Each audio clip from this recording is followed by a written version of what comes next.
Welcome. This is the third day of our Kartik Brat, our Kartik Parikrama. And today the Parikrama party, they circumambulated Gopinath Bhavan basically. They went to Imli Tal, Sevakunj, Radha Damodara and Sringaravat. It's a very, very beautiful Parikrama, remembering Mahaprabhu, and the Gopis and Krishna and all the Vrindavan pastimes are contained in that Parikrama today. So we'll say a little bit about that. Huh?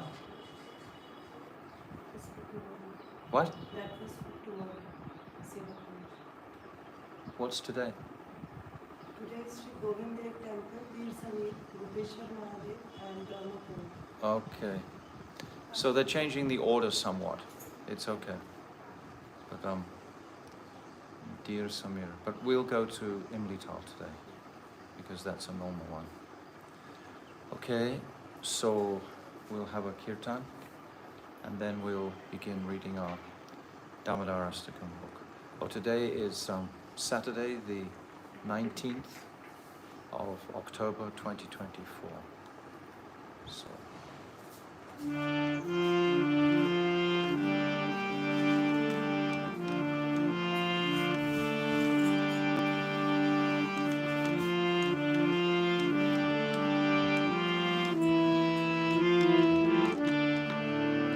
Namamishvaram Satchit Anandarupam Lasatularam Gokulle Brajamaram Yasoda Viyonuka Latavamaram Param Vishtam Atyam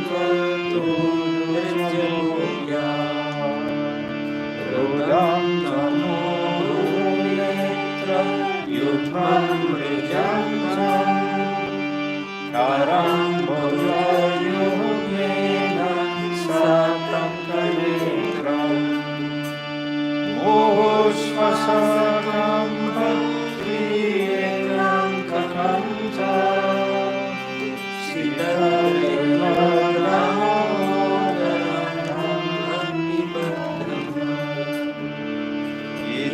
Drishvariyahi Anandakunde Swadosham Nimajanta Atyavayantam Tadeshitanyeshu Bhaktayarchitam Puna Prematasam Shatavritam Param Deva Moksham Mokshavahimha Najanyam Vineham Vaishavamira Idam Teva Purnatha Gopalavaram Saramemanyasya Virastam Kimanihi Idam Trivokam Bhoja Avyaktanile Vritam Kundanai Snigdha Yaktaishtabhokya Muhushumvitam Vimbaragattadharam Me Manasya Virasthamadam Lakshanahari Namo Devadamodara Ananta Vishnu Prasida Prabho Dukha Jalabhimam Kripa Drishi Vrishyati Vinam Bhatanu Grahani Shamavanyam Vejapshi Drishyam Uveramvajo Bandha Murchaitayamva Tvaya Muchito Bhakti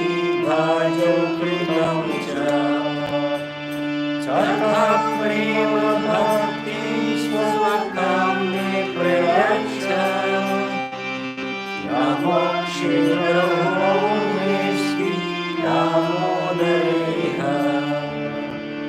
नमस्तेस्तु दाम्ने स्फुरद्वितीयाम्ने परिवराय विश्वस्य धाम्ने नमो राधिकाय त्वदीयप्रियाय नमो नन्दनीलाय देवाय तुभ्यम् नमो राधिकाय त्वदीयप्रियाय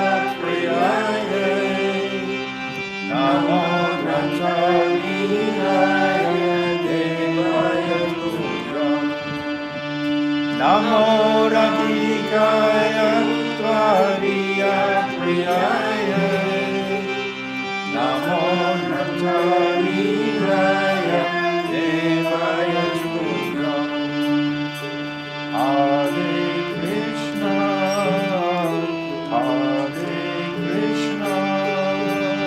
Krishna Krishna, Hare Hare, Hare Rama,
Radha Damodar Ju ki Jai. Jai Radha Govinda Ju ki Jai. Jai Nityananda Rai ki Jai. Sachinandana Gaura Hari ki Jai. Jai Nitya Lila Pravishta Om Astotar Sarasi Shimad.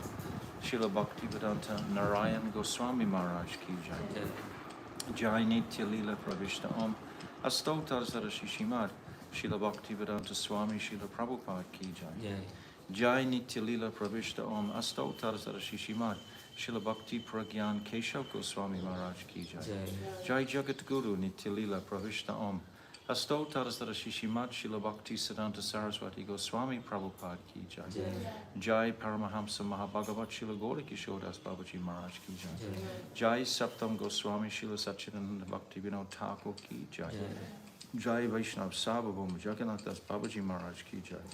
Jai Srila Baladevi Dibhusham Gaudi Vedanta Acharya ki Jai. Jai Srila Vishwanath Chakravarti Thakur ki Jai. Jai Narottam Srinivas Shyamananda Prabhu Treya ki Jai. Jai Srila Krishnadas Kaviraj Goswami ki Jai. Jai Shri Rup Sanatan Shibata Raghunath Shri Jiva Gopal Bharadasa Raghunath Sad Goswami Prabhu's ki Jai. Arupa Nuga Guru Varga ki Jai. Jai Swarup Damodara Rai Ramananda Gaura Parsada ki Jai. Namacharya Srila Haridas Thakur ki Jai. Prem Sikahol Sri Krishna Chaitanya Prabhu Nityananda Shri Advaita Gadadhar Shri Vasadi Shri Gaura Bhakta Vrinda ki Jai. Shri Antadvip Mayapur Simantadvip Gautramdvip Madhyadvip Koladvip Ritudvip Janadvip Modandvip Rudradvip Apaka Navadvip Nama ki Jai. Shri Badravan, Bandiravan, Belvan, Lohavan, Mahavan, Madhuvan, Talvan, Kamudvan, Bahulavan, Vrindavan, Kadiavan, Kamyavan, Brajamandal ki Jai. Shri Radha Krishna Gopa Gopiko Govardhan Dwarasavar Matmika Shri Brajamandal ki Jai. Shri Radha Kun, Shama Kun, Ganga Jamuna Devi, Bhakti Devi, Tulsi Devi Maharani ki Jai. Shri Mati Vrinda Devi Maharani ki Jai. Shri Mati Yogamaya Punamasi Devi Maharani ki Jai. Shri Gopishwa Mahadev ki Jai. Jagannath Baladev Subhadra Sudarshan Chakra ki Jai. Ketra Mandal ki Jai. Sarva Vigna Vanasakari Shina Shingadev Bhagavan ki Jai. Bhakta Prabha Shri Prahlad Maharaj ki Jai. Charidham ki Jai. Chari Sampradaya ki Jai. Chari Acharya ki Jai. Akara Matraj Shri Chaitanya Mat ki Jai. Shri Keshav Ji Gaudiya Mat ki Jai. Grantaraj Srimad Bhagavatam ki Jai, Harinam Sankirtan ki Jai, Anantakota Vaishnava Vrinda ki Jai, Samagata Bhakta Vrinda ki Jai, Gaur Premanande, Hari Hari Bol. Om Agina Timirandasya Gyananjala Shalakaya Chakshu Unmilitam Jina Tasmai Shri Guruve Namaha Guruve Gauda Chandraya Radhikaya Tadaliye Krishnaya Krishna Bhaktaya Taravaktaya Namo Namaha Shri Chaitanya Manobishtam Shtapitam Jina Bhutale Swayam Rupa Kathamayam Dadati Shvapadantikam Priya Sarupe Daita Sarupe Prema Sarupe Sahaj Birupe Nijana Rupe Prabhu Eka Rupe Tatana Rupe Swavilasa Rupe Anapita Chirim Chirat Kurunavartinokala Samarapaitam Unnata Ujvala Rasam Swabhakti Shriyam Hari Purata Sundarati Katam Vasatipita Sadahridare Kandare Swadatu Vasachinandanaha Yam Pravajantam Anapetyam Apetikrityam Dvaipaino Viraha Katara Ajuhava Putre Titam Mayatayo Tarava Vinidustam Sarvabhutam Hridim Munimanatoshmi Bhaktiya Vihina Aparada Lakshay Kshiptas Chakarmadi Tarangamadye Kripamayitvam Sharanam Prapana Vrinde Namaste Charanarvindam Bhajami Radham Aravinda Netram Smarami Radham Madhurashmitasyam Vadami Radham Karuna Baradram Tatom Namanasti Katyana Kapi Tavaivasmi Najivami Tvayivina Iti Vignaya Radhe Tvam Nayamam Charnatikam. I'm first of all offering millions and millions of Dandava Pranams unto the lotus feet of my beloved Gurudev, Nitya Lila Pravishta Om Asto Tarzada Shishimad, Srila Bhaktivedanta Narayan Goswami Maharaj. And I'm offering the same again millions of times unto the lotus feet of our beloved, Nitya Lila Pravishta Om Asto Tarzada Shishimad, Srila Bhaktivedanta Swami Srila Prabhupada. And I'm offering to our illustrious Rupanuga Guru Varga, and all the Vaishnava and Vaishnavi devotees of the Lord, my Dandavat pranams to all of you. Vanchakalpa Tarubhyascha, Kripa Sindhubhyabhacha, Patitanam Pavnibhyo, Vaishnavena Namaha. Can that fan go low? Does it have a regulator? Yes. It can go on low. So, actually, I was quoting before from the 2017 schedule, which went to Sevakund, Radhakund, Radha Damodar temple. But today, the Parikrama went to Dira Samira, Gopishwar Mahadev, Vamsivat, Brahmakund, and Govinda temple. Huh? That's okay. That's okay. So sometimes the scheduling gets changed. So this is in the Parikrama of Madhav Maharaj, Pujapad Bhaktivedanta Madhav Maharaj. He's taking that Parikrama to Dira Samira, most beautiful place in next to Vamsivat. And it's where Gauri Das Pandit, who is in Krishna's pastimes Subal Saka. And in Gaura Lila, he comes here and sits beside the Vamsivat tree. He's actually Subal, his identity, his eternal identity. But he's in Gaura's Leela, he's Gauri Das Pandit, and he stays there, and it's got a has a bhajan kutia of Gauri Das Pandit is there, and also just across the street from there is Gopal Guru's place. So there's many beautiful Parikrama places around in that area, and of course Gopishwar Mahadev is just a little bit further down the road, and then to the left is Vamsivat, which is such a brilliant pastime place. So these are the places that Pujapad Bhaktivedanta Madhav Maharaj is going to today.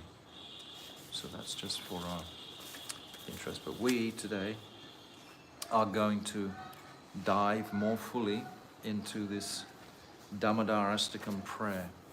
So we haven't actually related the pastime, so I'll just relate it a little bit. That early one morning, Mother Yashoda, she had sent home all the maidservants because it was actually coming up for the month of, or the festival of Dipali, and she let all the maidservants go home. She wanted to milk the cows herself. She wanted to make sure with all her heart and soul that this butter that she was making was going to satisfy her lala, because so many of the elder gopis had been complaining that Krishna had been stealing their butter. So Mother Yashoda became bewildered. Why isn't Krishna satisfied with my butter? So she keeps her own cows. She has 6 or 7 cows of her own, and she's feeding them very special gur and special sweet grasses, etc. So, and then she's milking them herself, and she's doing the whole preparation, and then she's churning the milk, turning it into yogurt, and then churning the yogurt into butter. And she's immersed in thinking of satisfying Sri Krishna, her lala. Meanwhile, Krishna's in the bed, and he wakes up early in the morning and finds that Mother Yashoda's not there. Normally Mother Yashoda is always right next to him, so he begins to cry. He cries very loudly, but Mother Yashoda doesn't hear because she's downstairs, she's preparing the yogurt. And her bells, ankle bells are jingling, her bracelets are jingling, and she's chanting, she's singing while she's churning. So she can't hear Krishna crying. And Krishna cries for some time and then realizes no one's listening to me. So then he struggles, because he's a very small little baby, and it's quite a drop from the edge of the bed down to the floor. So he can't just jump off the bed, he has to go onto his stomach, and then he slides down the side of the bed. That's how he gets down from the bed. And then he toddles down into the room where Mother Yashoda is performing her saver to churn the yogurt. And then he grabs Mother Yashoda's sari, and the very second he grabs her sari, Mother Yashoda immediately stops, and she picks him up and begins to breastfeed him. And she's so overwhelmed in happiness breastfeeding him. And Krishna's thinking that Mother Yashoda is an ocean of the most sweetest milk and nourishment. And Mother Yashoda is thinking, my little Lala, he can drink the most milk. He's just drinking and drinking. So the relationship is extraordinary at this point. It's very special, very sweet. And but then the precious milk that Mother's Yashoda has been preparing starts to boil over. The milk, of course, is thinking, what is the purpose of my life? Why should I maintain my existence when Mother Yashoda has so much milk to give Krishna? Why should I maintain my life? I'll just jump into the fire and commit suicide. This is how the milk is thinking. But Mother Yashoda doesn't want that at all. So she has to put Krishna down. So she puts him down very strongly, Krishna does not want to go down. Krishna's holding on with his feet, with his hands, with his mouth. He doesn't want to go down. But Mother Yashoda is able to just easily take him down and goes to save the milk. And Krishna is very, very angry at this. He's furious. His frustration is very high. And then he thinks, he's biting his lip in anger, and he thinks, I'm going to punish Mother Yashoda. She's been very bad. Why did she just put me down when I was so happily drinking the milk? And then he picks up a rock, a stone, a large stone, and he decides to break the yogurt pot. But he doesn't want to break it at the top, so just a little bit of yogurt comes out. He wants to break it at the bottom, so all the yogurt comes out. So he carefully calculates it and cracks it at the bottom, and then all the yogurt. And Krishna is just mesmerized by this pouring out of all this yogurt. He's just astonished. It's such a beautiful sight. All this yogurt just flushing out onto the floor. And then he starts to feel a little guilty. Oh, I've done something very bad here. So then he toddles into another room and to avoid Mother Yashoda. And then he sees the pot of butter hanging from the ceiling. So he takes a grinding mortar and turns it on its end and then climbs on top of the grinding mortar so he can reach the butter at the top, and then he pulls the side of the butter and it all pours onto the grinding mortar, and then he starts sitting on the grinding mortar and taking it. And then he remembers in his Ram Leela how the monkeys and the crows, they helped him so much. So he's feeding all the monkeys, and the crows are also coming in and they're also taking. And Krishna is in ecstasy now. He's happily feeding everybody. And he's got his back to the door. And then Mother Yashoda, meanwhile, she's settled the milk down, put some water on it, and she's come back into to check on Krishna. She's ready to feed him. And then she sees all the mess of the yogurt on the floor, and she smiles. And she thinks, this is only the work of my restless son. But she smiles, but she's thinking, I can't let my son behave like this. I have to train him. I'm his mother, and I have to train my son to not be so restless like this. So then she sees Krishna's footprints going into another room, and she picks up a small stick, and she thinks, now I have to chastise my son. So she comes she follows the footsteps into the room, and the room is actually essentially quite dark, but Krishna's effulgence makes it quite bright. And she creeps in like a cat, but the crows and the monkeys, they see her come in. Krishna has his back to the door, and they run away. So that immediately, Krishna's wired. Krishna's thinking, when is Mother Yashoda going to come? So he's right on edge, expecting his mother to come at any moment. So as soon as the crows and the monkeys run away, he turns around, sees his mother, immediately jumps down from the grinding mortar and runs for his life. He's thinking, and he's running. But Mother Yashoda is determined to catch him, and she's chasing after him fully.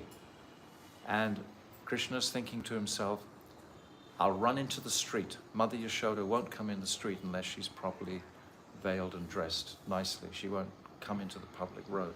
I'll go into the road and then she'll stop chasing me. So he's running. But Mother Yashoda, she comes to the door and she sees no one's around, so she keeps on running, chasing him. And then she captures him from behind. This is important that she can't obviously catch up with him, but this is remarkable that the Supreme Lord, because we know in these two considerations that we've discussed many times, that Krishna is Sarvagya and he's Mugdata. He's all-knowing as the Supreme Personality of Godhead, and he's also not knowing this. He's completely innocent of his Godhead. At the same time, this is Achintya. So, but Mother Yashoda is only thinking in one way, that this is my son and I have to chastise him. So then she grabs him from behind and captures him and holds the stick in her hand. Krishna's trembling, just looking at the stick, terrified. And then Mother Yashoda sees how frightened he is, so she drops the stick and doesn't want to traumatize her son. So she drops the stick. And then Mother Yashoda is saying, now I'm going to bind you to that other culprit in your act of stealing the butter, the grinding mortar. The two of you are culprits. I'll bind you together and that'll settle you down and keep you from being so restless. So this is basically where we're up to in the pastime. It goes on longer, of course, because then eventually Krishna is bound to the mortar, and that's a long story also. And then he drags the mortar to knock down the two trees. So that's where we're up to a little bit of the pastime. So now, today, we're going to continue with the first verse, and this is Namam Ishwaram Satchit Anandarupam. You remember yesterday we discussed the Tika of Srila Bhakti Pragyan Keshav Maharaj, and he was saying that in this first line, Namam Ishwaram Satchit Anandarupam, this is the Mangalacharyan of the whole Astakam. This is making the platform for the rest of the beautiful Leela to rest on. So it's only one line in the whole stanza. So, and then he goes straight into the pastime, Lasat Kundalam Gokule Brajamanam, straight into the pastimes of Radha and Krishna after he's erected that very powerful platform. And Srila Bhakti Pragyan Keshav Maharaj, he described very nicely these three aspects of the Supreme. He's saying, Satyabrat Muni is thinking, who is the Supreme? He's considering this, and then he's saying, he's thinking that this Supreme is Sarva Shaktiman, the possessor of all potency. This is the great Supreme. This is not the intimate little Krishna that we've just described running away from his mother. So we also, as sadhaks, have to mentally adjust to these two dimensions of appreciation of who is Krishna. Krishna is all of these personalities. So we have to adjust. And somehow or other, it's amazing, by the potency of the Maha Mantra, by the potency of Chaitanya Mahaprabhu's mercy, we're able to adjust quite simply. We're able to accommodate these two aspects of Krishna, being the naughty little boy, at the same time he's the Supreme Personality of Godhead. We're able to adjust that because we received the teachings from Chaitanya Mahaprabhu. Queen Kunti, she couldn't adjust that. In the first canto, it's described Queen Kunti is completely bewildered when she thinks that Mother Yashoda bound Krishna. How can he bind the Supreme Personality of Godhead? Their focus in Aishwarya is utterly fixed. But somehow, by the mercy of our Guru Varga, starting from Rupa Goswami all the way down through Bhakti Vinod Thakur, Bhakti Siddhanta Saraswati, he said, appreciate the mercy that we are receiving from this chanting. It's invoked the mercy of our Guru Varga to accommodate this, we can say, dichotomy, this difference between Krishna as the Supreme Lord and Krishna as the little baby. We can just do it. We can somehow or other, by their mercy. So Sarva Shaktiman, the possessor of all potency, Jagat Ekanath, the sole Lord of the entire world, and Nija Prabhu, my own dear Lord. So this is what Bhakti Bhagavan Keshav Maharaj described yesterday. So now, today, we're going to read my Gurudev's commentary. But this is the pastime that I've just described. So I'll read the rest of the translation of that first verse, just to keep us in context here. So the translation is, I offer obeisances unto Sri Krishna, the possessor of all potencies, Sarva Shaktiman, whose beautiful form is the entirety of concentrated existence, knowledge and bliss, Satchit Ananda. On his cheeks, Makara-shaped earrings are swinging playfully. His infinite brilliance shines forth from his most splendid residence, the transcendental abode, Sri Gokul. He was afraid of Mother Yashoda because he smashed the earthen pot of yogurt. When he saw her coming, he leapt down from the grinding mortar and ran away. Nevertheless, Mother Yashoda ultimately caught him from behind, for she ran more swiftly than he did. So this is very exact description. Mother Yashoda ran faster than Krishna. Her greed to capture Krishna was faster than Krishna's greed to escape her. We have to consider all, because this prayer is so thick, it's so deep, there's so many things in here. And if we start to consider all of the aspects that Satyavrat Muni is alluding to, we start to capture a very broad, powerful picture of this Astakam. Because yesterday we were saying how this is an eternal Astakam. We were saying in the preface by Srila Bhakti Bhagavan Keshav Goswami Maharaj, how this Astakam is, what's he saying? He's saying this Damodarastakam is eternal. Therefore we should study it, sing it out loud and discuss it, etc. So appreciating all of this, so all these details help us to enter more fully into the mood of what is taking place here. My Gurudev used to say all of our progress comes from accepting the moods. This is about mood. The moods are coming from the heart. It's not about the brain. It's about the moods of these paths. It's about the exceptional Vatsalya Prem of Mother Yashoda. It can only be appreciated through the heart. It's not something that we can calculate with the brain. So now my Gurudev begins his Digdarshani Vritti. So in order, I'm reading now from page 12 in this beautiful Damodarastakam book. In order to glorify his worshipful Lord, Sri Krishna, and hopeful of attaining his most cherished desire, Sri Satyavrat Muni starts his prayer with Mangalacharyan, an auspicious invocation, beginning with the word Namami. Now, my Gurudev is repeating something from Bhakti Bhagavan Keshav Maharaj, but still we're going deeper into it. Invocations of auspiciousness are of three types: those which offer respects, those which point out the subject being discussed, and those which grant a benediction. Three aspects. The subject being discussed, where is it? Offer respects, the subject, and grant a benediction. Here the sage invokes auspiciousness by first offering his respects through the word Namami, and then continues his Mangalacharyan by indicating the subject being discussed. Ishvara, Sri Krishna, is the original Lord, Ishvara, of all the worlds. Srila Shukadev Goswami provides the evidence for this in Srimad Bhagavatam.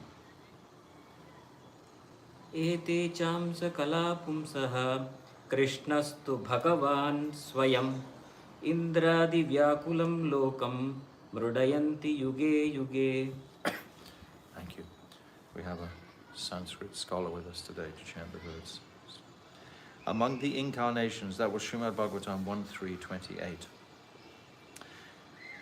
Among the incarnations described in the preceding verses, some are expansions of the Purusha avatar, Karananava, Karnavashai Mahavishnu, and some are Avesh avatars. All of these incarnations descend in each age to protect the world when it is tormented by the demons. However, Brajendra Nandan Sri Krishna, the son of the king of Braj, is Swayam Bhagavan, the only form of Bhagavan with no other source than himself.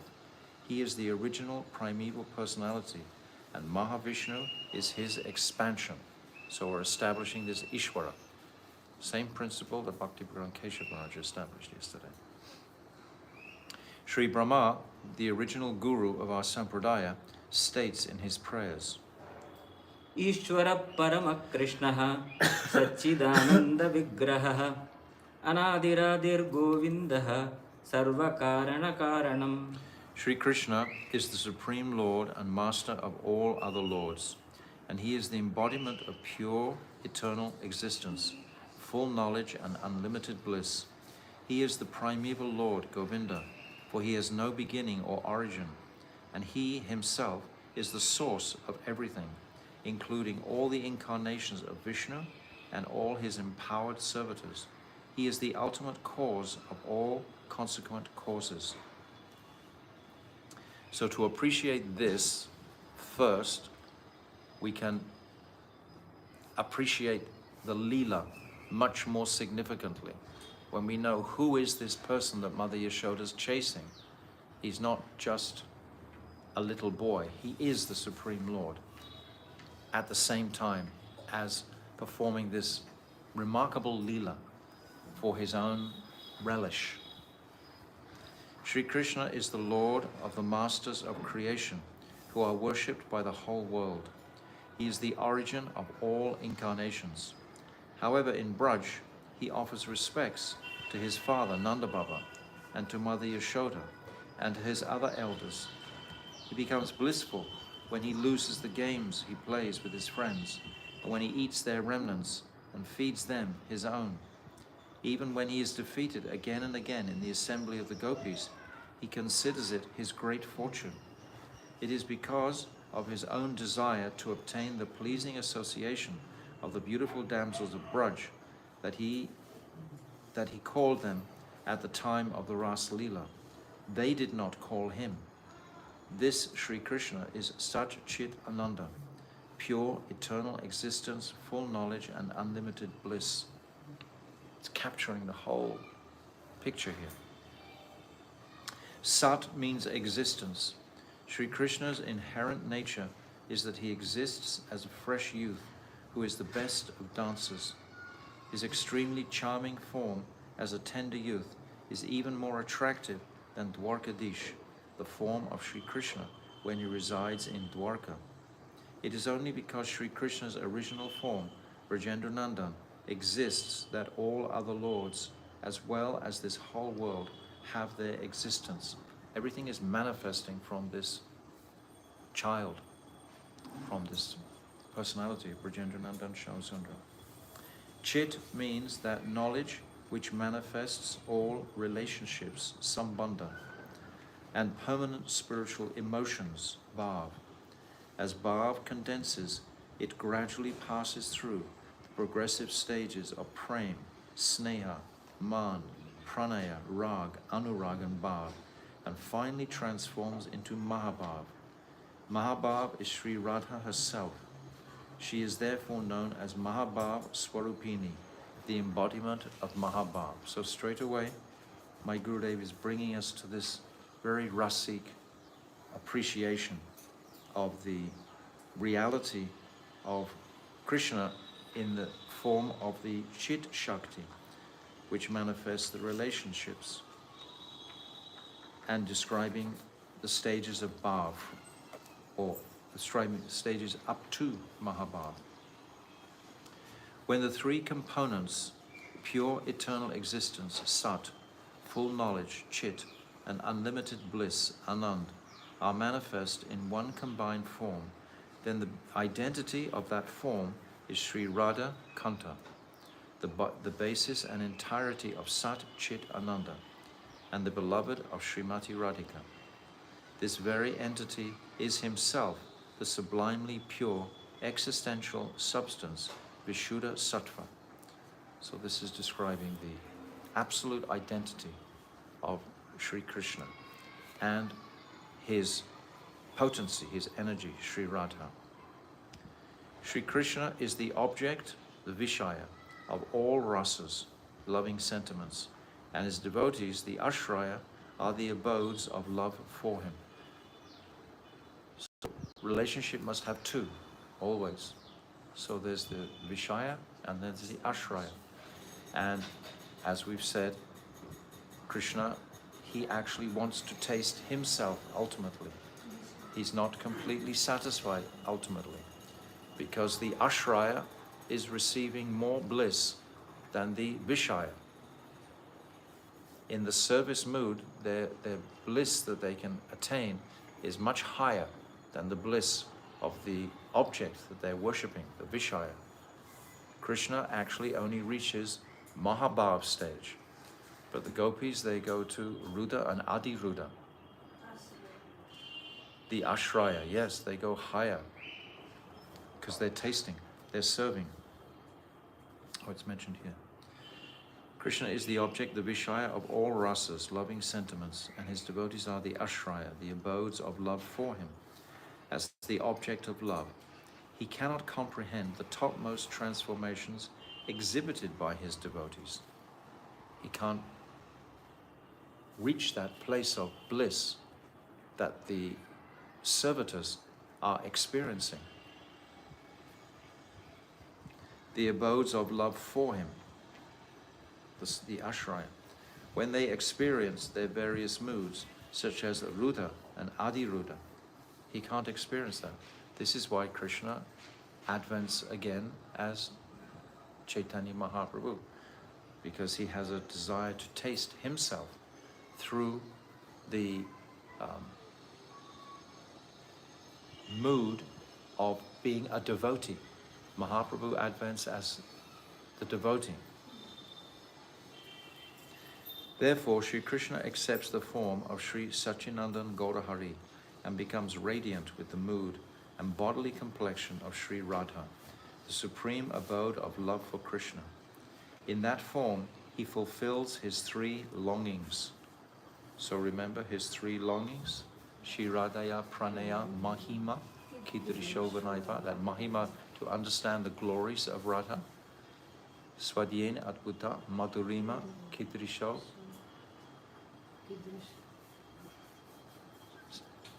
Srimadaya,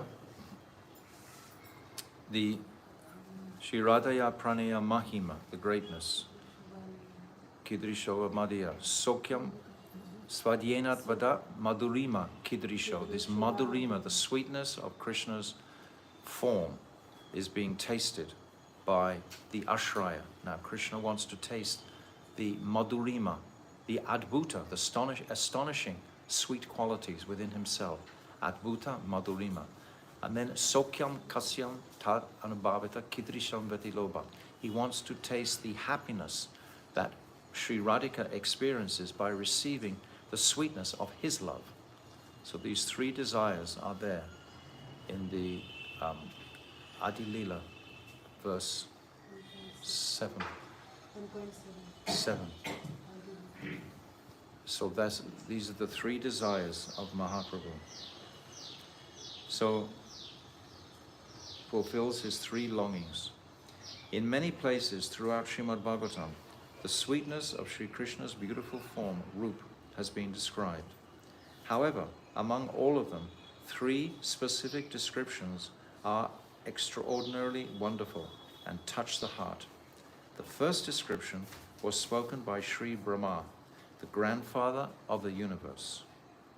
Brahmovacha Naumidhyate Bravapushe Tadidambaraya Gunjavatam Saparipicchala Sanmukhaya Vanyasraje Kavalavetra Vishana Venu Lakshmasriye Mrudupade Pasupangajaya.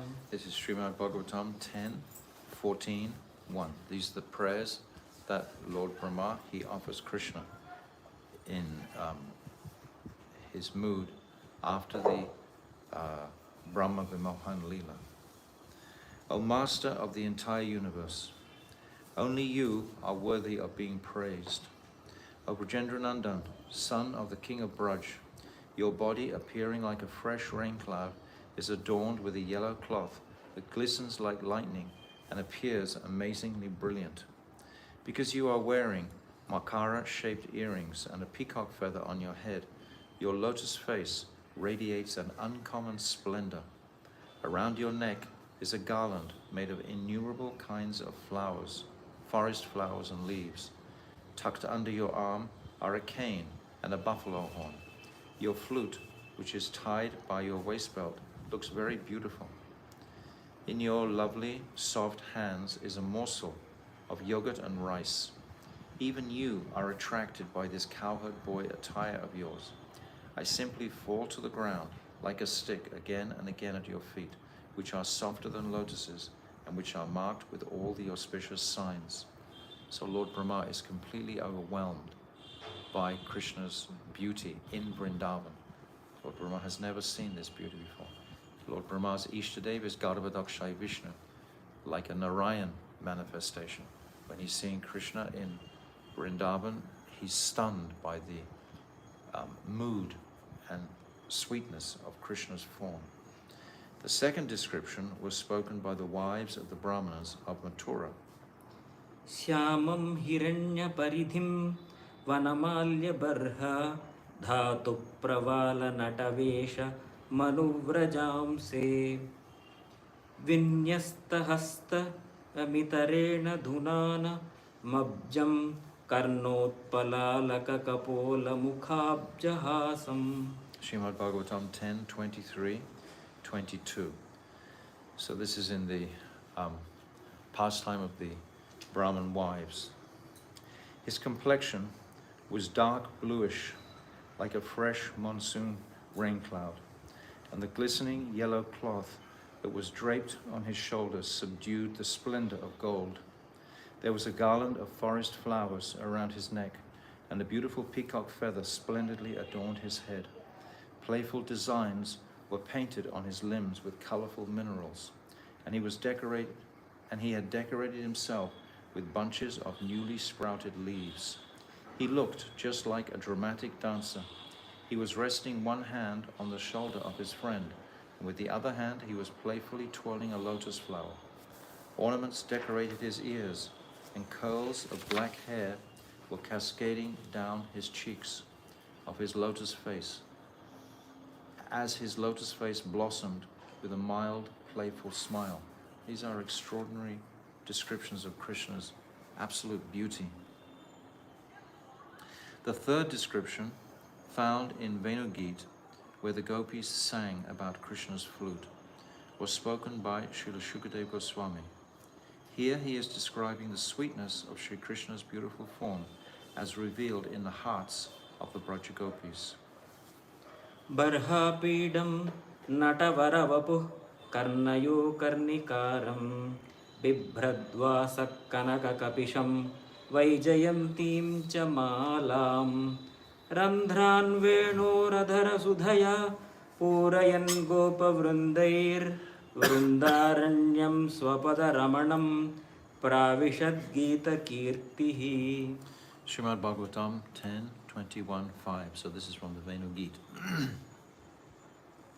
Within their hearts, the damsels of Braj began to see that Sri Krishna entered the charming forests of Vrindavan, accompanied by his cowherd boyfriends.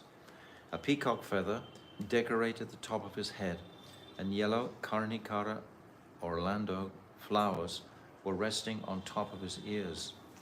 He wore a golden yellow garment on his body, and a beautiful fragrant garland strung from 5 kinds of forest flowers circled his neck and hung down to his knees.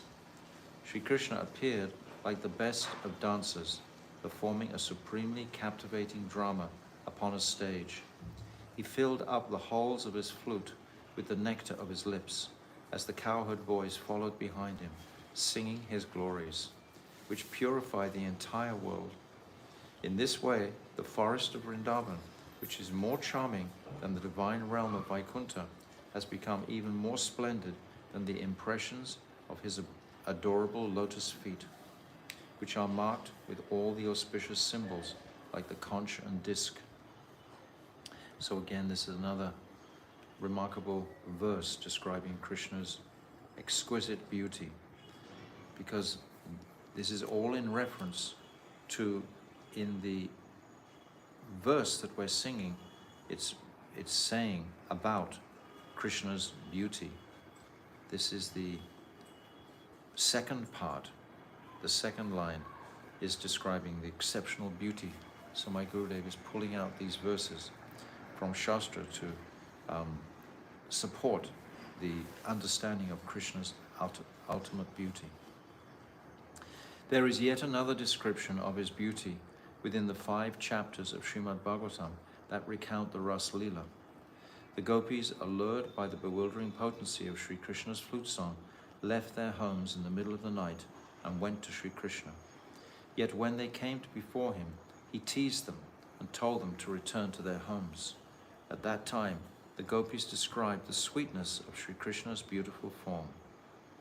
Kastringyate kalapadaya tamurchitena sammohitarya charitan chale trilokyam trailokya saubhagamidam cha niriksha rupam yadgo dvijadruma mrugaha pulakanya bibhran. We're appreciating the absolute unique individuality of Brajendrananda and Shyam Sundar.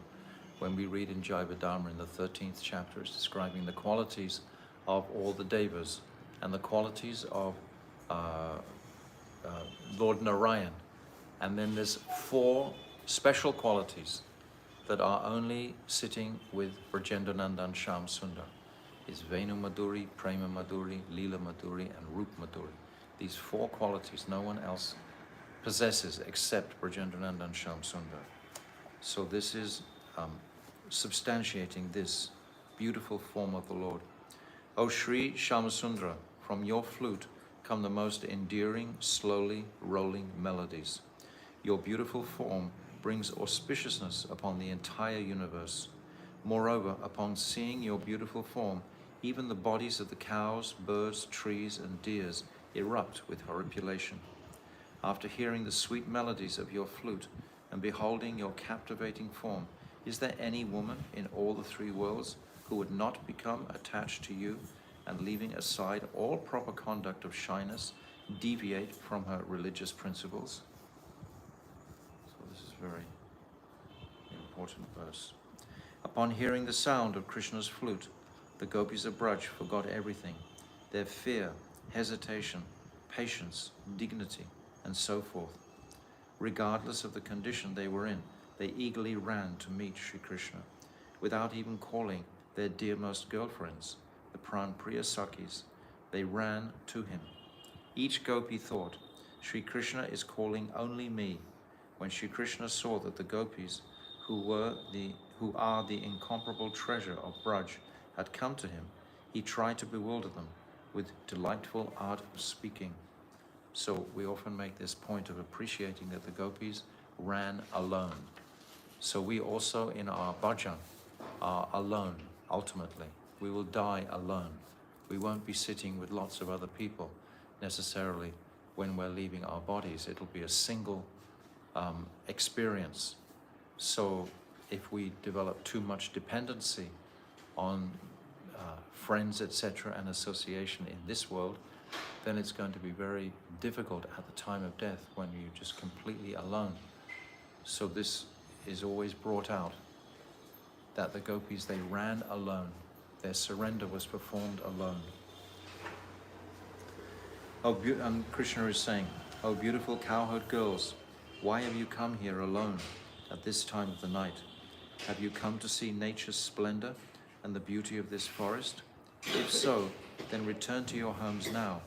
The duty of a lady of noble descent is to serve her husband, father, brothers, and friends. Even if her husband is bad-natured, unfortunate, foolish, old, diseased, or poor, her duty is to serve him. Go back to your homes." So this is the Pranaya Geet that is spoken at the beginning of the 29th chapter. This is a heart-wrenching Geet, actually, where the gopis are feeling separation. At the same time, they're meeting with Krishna.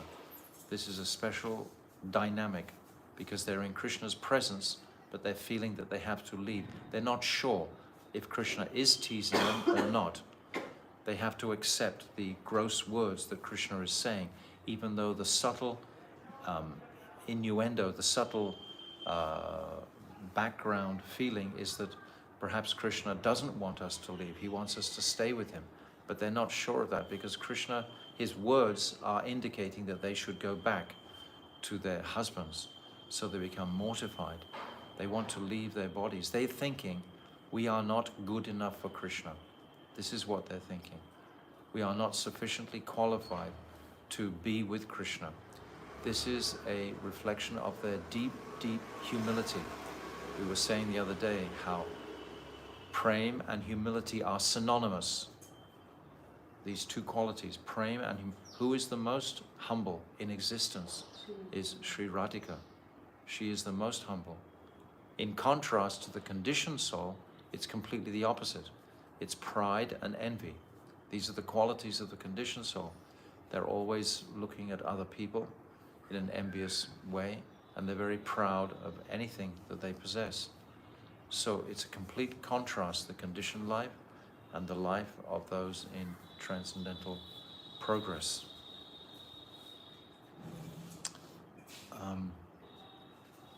Hearing these unpleasant words from their dear most beloved, the gopis became morose and pained at heart. They answered, "Dear Shyamsundar, your advice is correct, but by instructing us, you have become our guru, and one should first serve one's guru. Now please accept our service. Till this moment, our hearts were absorbed in household duties, but now you have stolen our hearts. How will we return to our homes?" So the gopis counter Krishna's teasing words with saying that this is your fault that we're here, because Krishna is trying to make them feel some burden of guilt at being in the forest. But the gopis are turning it back to Krishna. You're the one that actually brought us into the forest. When Krishna was concluding his manifest pastimes, he called upon Sri Uddhav and told him, "Soon I will leave you behind in this world to propagate Bhagavad Dharma." After Sri Krishna actually disappeared from this world, Sri Uddhav set out for Braj, overwhelmed by separation from him. On the way, he met Sri Vidura and told him that Sri Krishna had concluded his pastimes. In that context, Sri Uddhav describes Krishna's beautiful form as follows. So another beautiful description of his form. Yanmarcha leelaupayikam swayoga maya balam darshayata gruhitam viswapanam swasya saubagardhehe param padam bhushana bhushanangam. This is Srimad Bhagavatam 3:2-12. By the power of his internal potency, Yogamaya, Sri Krishna exhibited his original eternal form within this mortal sphere, a form which is perfectly suited for his human-like pastimes, a form so captivating that even he is astonished when he sees himself. His beautiful form is the embodiment of the topmost limit of exceedingly good fortune and opulence. Indeed, ornaments usually beautify the person who wears them, but Krishna's form is so beautiful that he actually beautifies his own ornaments, In other words, compared to all other divine forms in existence, the beauty of his form is supremely divine. And we were describing yesterday how this quality of beauty is the principle, the angi of Krishna. This is the principal captivating quality. If you see Krishna, you're going to just be captivated by his beauty entirely. That'll be the stunning aspect. When we read Madhuri Kadambini, we see that this is described in the 8th chapter about the sadhak appreciating Krishna's beauty more and more and more. And the advancing sadhak can begin to perceive Krishna's beauty within all of jivas, Every jiva has Paramatma. Supersoul is there. Krishna is in the heart of all jivas, so there is great beauty within the heart of all jivas. And if we always are looking for that beauty in every personality that we're, or every individual that we're seeing, even in the animals, etc., we start to see the beauty of this world, which is a reflection of the beauty in Goloka Vrindavan. It's all present right here. We start to see that beauty gradually, gradually. Furthermore, when Sri Krishna disappeared from the Gopis at the time of the Ras Leela, the Gopis sang about their separation from him in deep lamentation.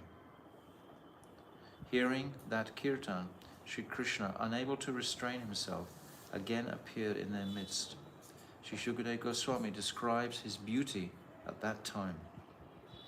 Tasama virabhut chaurihi smayamana mukhambujaha pitambaradharaha sragvi sakshat manmadha manmadaha. Srimad Bhagavatam 10:32-2. When Sri Krishna appeared before the Gopis, his lotus face blossomed with a smile, a mild smile. His beautiful forest flower garland decorated his neck and chest, and a yellow cloth graced his shoulders. He even churned the mind of the God of love, who agitates the minds of all, for he is directly the original, transcendental God of love. Why are we saying all these beautiful verses? To appreciate the nature of this remarkable Leela, how this personality, who we're describing as the embodiment of all beauty, was captured by Mother Yashoda. So how extraordinary is Krishna's pastimes to allow his mother to capture him and bind him even. This is what's so remarkable about this Dambandal Leela, is that he's able to be captured and he is the most beautiful person in all existence, and yet Mother Yashoda, through the immensity of her love, because we were saying the other day how the only quality within the spiritual realm is love. We, as conditioned souls here in this world, are trying to understand this, or trying to appreciate what is the excellence of that love, what is the nature of that love. All our scriptures are referencing examples of that love. So this Damodarastakam is the prime example of this love that Mother Yashoda holds towards Krishna. As well, we are appreciating the Gopis' love towards Krishna, more than Krishna's love towards them. This is how we can get some perspective on it.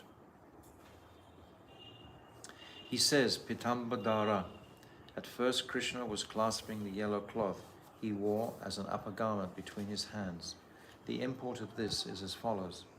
When Sri Krishna saw the Gopis' moods of separation from him, he wiped away their tears with his yellow cloth. He realized that he had given them so much trouble to his dear beloveds, and thus he considered himself an offender. Begging pardon for his offense, he then placed part of his yellow garment between his teeth, as though biting a piece of straw, a sign of great humility.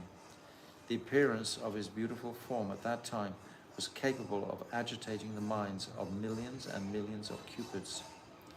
When Sri Shukadeva Goswami spoke this verse, he became absorbed in the moods of the Gopis. In that state, forgetful of himself, he became perturbed and addressed Sri Krishna as Sori. By calling him Sori in the mood of an irritated Gopi, Sri Shukadeva Goswami was saying, "You are cruel like a warrior. You are not from the soft-hearted cowherd dynasty. Otherwise you would not have left us."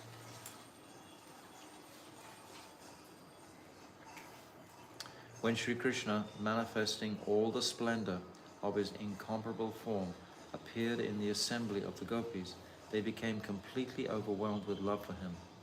The love that Sri Bhagavan's associates have for him within their hearts determines how much his immaculate beauty is revealed. It's reflected back.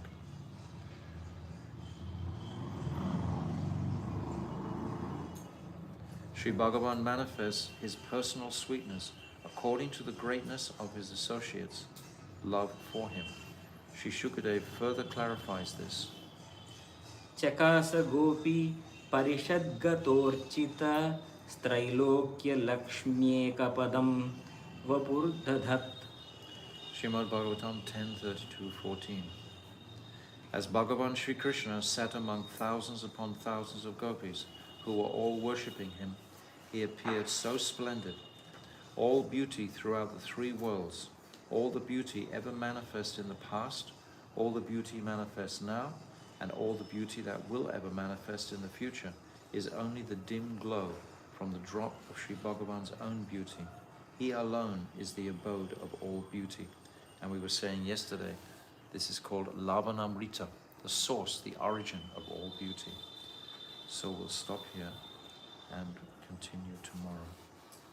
So Shri Brajendanandan Sham Sundar Ki Jai.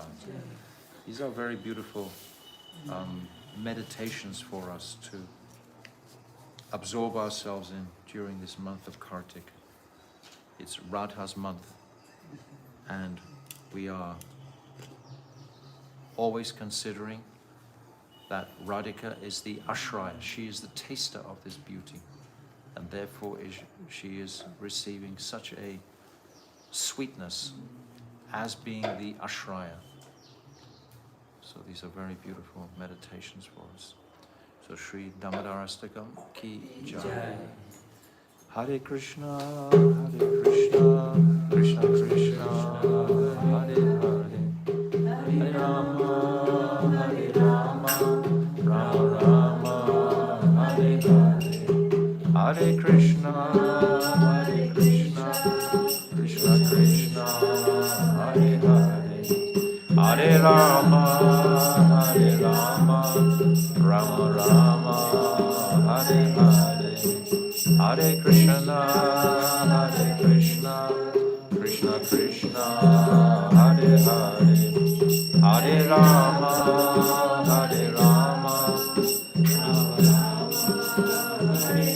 Nitai Gaura Hari Gol, Hari Gol, Hari Gol, Gaura Hari Gol, Nitai Gaura Hari Gol, Hari Gol, Hari Gol, Gaura Hari Gol, Hari Gol, Hari Gol, Hari Gol, Gau Premanandi, Hari Hari Bol. Vancha kalpatarubhyascha kripa sindhubhyacha patitanam pavanebhyo vaishnave namo.